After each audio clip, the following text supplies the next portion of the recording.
My name is Sarah. I am 22 years old. Some people say life is a beautiful journey, but for me, it has been a long, difficult road filled with pain and loneliness. I live with my father, my stepmother Linda, and my stepsister Emma. My mother passed away when I was only 7 years old. I still remember her gentle voice singing me to sleep. I still remember her warm hugs. After she died, my father tried his best to fill that emptiness. He worked day and night to give me everything I needed. He loved me with all his heart. But 5 years ago, everything changed. My father married Linda. I thought I would finally have a mother again. I thought our house would be full of love and warmth. I was wrong. From the very first day, Linda made it clear that I was not welcome. She brought her daughter Emma into our home. Emma was 19, lazy and spoiled. Linda treated her like a queen and treated me like a servant. Every morning I woke up at 5 o'clock. I cleaned, I cooked, I washed clothes. My hands became rough from all the work. My back ached from carrying heavy bags from the market. Emma? She stayed in bed until noon. She spent her days scrolling through her phone, shopping online, and painting her nails. One morning, I was making breakfast. Linda walked into the kitchen and looked at me with cold eyes. "Sarah, the floor is still dirty. Clean it again, and don't forget to iron Emma's clothes. She has plans today," she said. "Yes, stepmother," I replied. "And stop calling me stepmother. Just call me ma'am," she snapped. Those words hurt more than any physical pain. My father noticed sometimes, but he was always too tired from work. He trusted Linda to take care of the house. He didn't know how she really treated me. I never complained. I didn't want to burden him, so I stayed silent and did my work.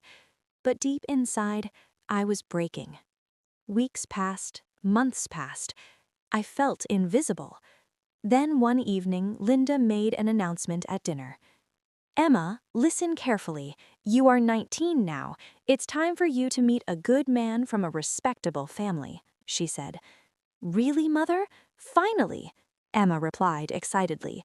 "There's a fair at the community center this Saturday. All the young people will be there. Wear your best dress. I want every boy to notice you," Linda continued. Emma clapped her hands with joy. I sat quietly, staring at my plate. My father looked at me and smiled gently. "Sarah, you should go too. You're 22. Maybe you'll meet someone nice," he said. Linda's face turned sour. "She can go if she wants, but don't expect any new clothes." "Wear whatever old thing you have," she said coldly. "My old dress is torn and faded. Can I please?" I began. "No. Emma needs a new dress. You don't," Linda interrupted. My father said nothing. He looked down at his food. I felt my heart sink. Saturday came. Emma looked stunning. She wore a beautiful white dress with gold embroidery. Her hair was styled perfectly. She wore expensive jewelry and designer shoes. I wore my old, faded blue dress. It had small tears and stains. I felt ashamed standing next to her. "Oh, Sarah, you look simple. But don't worry, no one will notice you anyway," Emma said mockingly. Linda laughed. We arrived at the fair. It was crowded, colorful, and full of music. Young people were laughing, dancing, and talking. Emma walked ahead confidently. I followed behind like a shadow. Then something unexpected happened. A young man approached us. He was tall, well-dressed, and had kind, intelligent eyes. But he wasn't looking at Emma. He was looking at me. "Hello, what's your name?" he asked. I froze. I couldn't believe he was talking to me. "Sarah," I answered nervously. "I'm Daniel. I saw you earlier helping an elderly woman carry her bags. That was very kind of you," he said. "Oh, thank you," I replied. "Kindness is rare these days. You seem like a genuine person," Daniel continued. My heart raced. No one had ever spoken to me like this before. Emma's face turned red with anger. "We need to go, now. Mother is waiting," she said sharply, grabbing my arm and pulling me away. but as we left, Daniel smiled at me, and I smiled back. That night, I couldn't sleep. I kept thinking about him.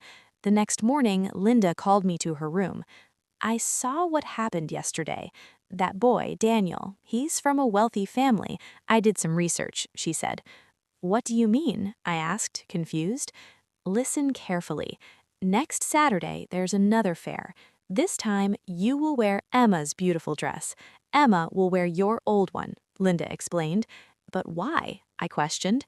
Because I want Daniel to fall in love with the dress, not with you. Once he sees Emma in that dress later, he'll realize she's the better choice. It's a test, she said with a smirk. I didn't understand her logic, but I never questioned her. Saturday came again. I wore Emma's white dress. I wore her gold necklace and earrings. When I looked in the mirror, I almost didn't recognize myself. I looked beautiful. Emma wore my old dress. She looked miserable and angry. When we arrived at the fair, everything changed. People stared at me. They whispered, "Who is that girl? She's stunning," one person said. "I've never seen her before," another added. Then I saw Daniel. He was standing near a fountain, waiting. When he saw me, his face lit up. "Sarah, you look incredible," he said. "Thank you, Daniel," I replied, blushing. "But honestly, you looked just as beautiful last week in your simple dress. It's not the clothes, it's you," he said warmly. Those words melted my heart. "I'd like to meet your family. Can I visit your home?" Daniel asked. "Yes, I'd like that," I answered nervously. Emma watched from a distance, her fists clenched in rage. Linda's plan had completely backfired. A few days later, Linda sent me on an errand. "Go to the park and collect white roses for the living room, and don't come back until you have enough," she ordered. The park was far. It was getting dark. As I walked near the pond, I slipped on wet grass. I fell hard. Pain shot through my ankle. I couldn't stand. Tears filled my eyes. I was alone, scared, and hurt. I took out my phone and called Daniel. "Daniel, I'm hurt. I don't know what to do," I said, crying. "Where are you? Stay there. I'm coming," he replied immediately. He arrived in minutes. He didn't ask questions. He just helped me. He carried me to his car. He drove me home. He brought medicine, bandages, and food. And every single day after that, he visited me. "You don't have to do everything alone, Sarah. Let me help you," Daniel said gently. "Why are you so kind to me?" I asked tearfully. "Because you deserve kindness. You've been strong for so long. It's time someone was strong for you," he answered. I realized then that I loved him. One evening, my father sat beside me. "Sarah, I've been blind. I see now how hard you work, how much you sacrifice. I'm so sorry I didn't protect you," he said. "It's okay, Papa. I just wanted you to be happy," I replied. "You are my daughter, my precious daughter. I won't let anyone treat you badly again," my father promised. For the first time in years, I felt truly seen. Months passed. Daniel and I grew closer every day. One evening, my father organized a small family gathering. Linda tried to make Emma the center of attention, but when Daniel arrived, he only looked at me. He took my hand and knelt down in front of everyone. "Sarah, from the moment I met you, I knew you were special, not because of your beauty, not because of what you wear, but because of your heart," Daniel said. Tears streamed down my face. "You taught me what real strength is. You showed me what true kindness looks like. I don't want to spend another day without you. Will you marry me?" he asked. "Yes, yes, Daniel." 1,000 times yes, I said, crying and smiling at the same time.